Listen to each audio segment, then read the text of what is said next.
Hello दोस्तों, आज की वीडियो में हम जानेंगे कि लॉ के क्षेत्र में अपना कैरियर कैसे बनाएं। अक्सर बहुत सारे स्टूडेंट्स का ये ड्रीम होता है कि मैं एडवोकेट बनूं, जज बनूं या लॉ से जुड़े हुए किसी भी क्षेत्र में कार्य करूं। तो आइए हम इस वीडियो में पूरी डिटेल्स जानेंगे कि कैसे आप एडवोकेट बन सकते हैं, कैसे आप जज बन सकते हैं। जज बनने के लिए या एडवोकेट बनने के लिए आपका एलएलबी का होना बहुत ज़रूरी है। एलएलबी कितने प्रकार की होती है? एलएलबी 2 प्रकार से की जा सकती है। आफ्टर 12th अगर आप एलएलबी करना चाहते हैं तो आपको 2 डिग्रियों में एक साथ एडमिशन लेना होता है। 2 डिग्री माने जैसे BA LLB, BCom LLB, BBA LLB, BSc LLB etcetera. इस तरह से ये 2 डिग्री एक साथ 5 साल की होती है। अक्सर ग्रेजुएशन 3 साल की होती है, लेकिन अगर आप आफ्टर 12th इन 2 डिग्रीज़ में एडमिशन लेते हैं जिसमें एलएलबी ऐड की जाती है तो ये 5 साल की होती है और आपका 1 साल बच जाता है और आप 5 सालों में एलएलबी के साथ जिस भी डिग्री में आपने एडमिशन लिया होता है उसकी भी आप स्टडी करते हैं और आपको 5 साल के बाद इंटीग्रेटेड एलएलबी की डिग्री मिलती है। तो इस तरह से आपका ये एक ऑप्शन हुआ जिससे आप एलएलबी कर सकते हैं आफ्टर 12th और आप 1 साल बचा सकते हैं और आपको इन 5 सालों में एलएलबी के सारे सब्जेक्ट्स और आपने एलएलबी के साथ जिस ग्रेजुएशन में एडमिशन लिया है उसके सब्जेक्ट्स आपको पढ़ने होंगे। अगर आप ग्रेजुएशन करने के बाद एलएलबी करना चाहते हैं, आपने बीए कर लिया है, बीबीए कर लिया है, बीकॉम कर लिया है, बीएससी कर लिया है और आप ग्रेजुएशन करने के बाद लॉ करना चाहते हैं तो अभी आप एलएलबी कर सकते हैं। तो आप एलएलबी कैसे कर सकते हैं? आप एलएलबी में एडमिशन लेंगे।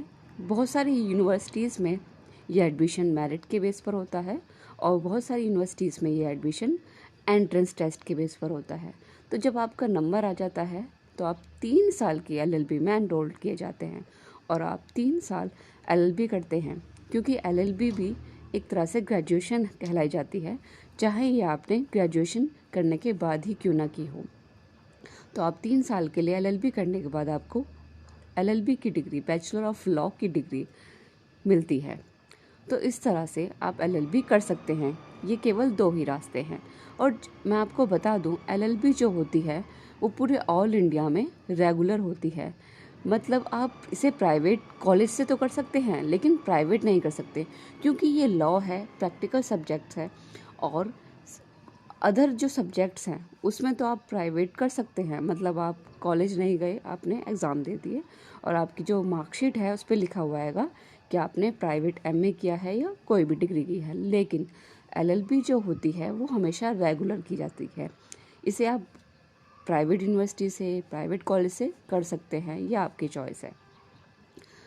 अगर आपने एलएलबी कर ली है तो आपको अगर एडवोकेट बनना है तो आपको जिस भी राज्य में प्रैक्टिस करनी है सबसे पहले उस राज्य में रजिस्ट्रेशन कराना होता है।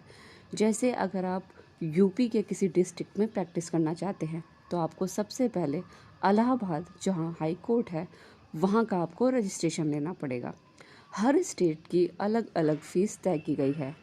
स्टेट के अकॉर्डिंग फ़ीस होती है और आपके कास्ट के अकॉर्डिंग आपको फ़ीस पे करनी होती है। फॉर्म मिलता है रजिस्ट्रेशन का, स्टेट में आपको एनरोल्ड होना है और आपको उस फॉर्म को फिल करके, डॉक्यूमेंट्स लगा के, फ़ीस पे करके वो आपको भेजना होता है। जो भी टाइम रहता है, जैसे यूपी में 2 से 3 महीने का टाइम है, उसके अंदर आपका रजिस्ट्रेशन नंबर आ जाता है, यानी आई कार्ड आपका आ जाता है। उसके बाद जो सेकंड प्रोसेस होता है, आपको जिस डिस्ट्रिक्ट में प्रैक्टिस करनी है उस डिस्ट्रिक्ट का आपको रजिस्ट्रेशन लेना होता है। वहाँ की कोई थोड़ी बहुत फ़ीस होती है, वहाँ की स्टेट के रजिस्ट्रेशन के अकॉर्डिंग बहुत ही कम फीस होती है। ये भी कास्ट पर डिपेंड करती है कि आप किस कैटेगरी से हैं। जब आप ये 2 रजिस्ट्रेशन ले लेते हैं, स्टेट का और डिस्ट्रिक्ट का, उसके बाद आप प्रॉपर रूप से रजिस्टर्ड एडवोकेट हो जाते हैं। आप कहीं भी अपना रजिस्ट्रेशन नंबर का इस्तेमाल कर सकते हैं, प्रैक्टिस कर सकते हैं। प्रैक्टिस आप स्टार्टिंग में या तो आप किसी एडवोकेट के अंडर में इंटर्नशिप कर सकते हैं या आप अपना इंडिपेंडेंट केस लड़ सकते हैं, अपना वकालतनामा लगा सकते हैं। अगर आप जज बनना चाहते हैं तो भी इसके लिए LLB की रिक्वायरमेंट होती है। हर स्टेट के अलग अलग समय पर एग्ज़ाम्स की नोटिफिकेशन निकाली जाती है। आप उन एग्ज़ाम फॉर्म को फिल कर अप्लाई करके आप जज बन सकते हैं। जज के लिए 3 एग्ज़ाम्स होते हैं। सबसे पहले प्री का एग्ज़ाम होता है जिसमें ऑब्जेक्टिव क्वेश्चंस आते हैं, जिसमें GS और लॉ आता है। उसके बाद मेंस होता है जिसमें लॉ और GS पूछा जाता है। ये रिटन एग्ज़ाम होता है, थ्योरेटिकल एग्ज़ाम होता है। उसके बाद आपका इंटरव्यू होता है। हर स्टेट का अलग अलग सिलेबस है, किसी में कुछ चीज़ है, किसी में कुछ चीज़ नहीं है। अगर आप लीगल फर्म में जॉब करना चाहते हैं तो आप अपने आसपास या गूगल पर सर्च कर लीगल फर्म में अप्लाई कर सकते हैं। लीगल फर्म जो होती हैं, सॉरी दोस्तों, ये फर्म नहीं था, फर्म था, लीगल फर्म। जो लीगल फर्म होती हैं वो अलग अलग टाइप की होती है। जहाँ पर जो काम होता है उसमें उसी के अकॉर्डिंग आपको एक्ट की तैयारी करके जानी पड़ती है और आप इंटरव्यू देकर वहाँ सिलेक्शन ले सकते हैं। बहुत सारे ऐसे डिपार्टमेंट्स हैं, गवर्नमेंट डिपार्टमेंट, जहाँ पे लीगल एडवाइज़र की जॉब निकाली जाती हैं, तो आप उसके लिए भी अप्लाई कर सकते हैं। और आप सोशल फील्ड में तो इसके लिए कैरियर है, आप एक अच्छे सामाजिक कार्यकर्ता बन सकते हैं और आप एक प्रोफेसर भी बन सकते हैं। LLB के बाद जो मास्टर डिग्री होती है वो LLM होती है, मास्टर ऑफ लॉ। आप LLM किसी भी प्राइवेट यूनिवर्सिटी या गवर्नमेंट यूनिवर्सिटी से कर सकते हैं। ये भी जो LLM है ये अधिकतर एंट्रेंस के बेस पर होती है। आप LLM करने के बाद प्रोफेसर के लिए अप्लाई कर सकते हैं, लेकिन कहीं कहीं पर LLM के बाद नेट क्वालिफाई करना ज़रूरी नहीं है। मोस्टली आप नेट क्वालिफाई करके ही असिस्टेंट प्रोफेसर के लिए अप्लाई कर सकते हैं। तो ये थे LLB से जुड़े कुछ कैरियर।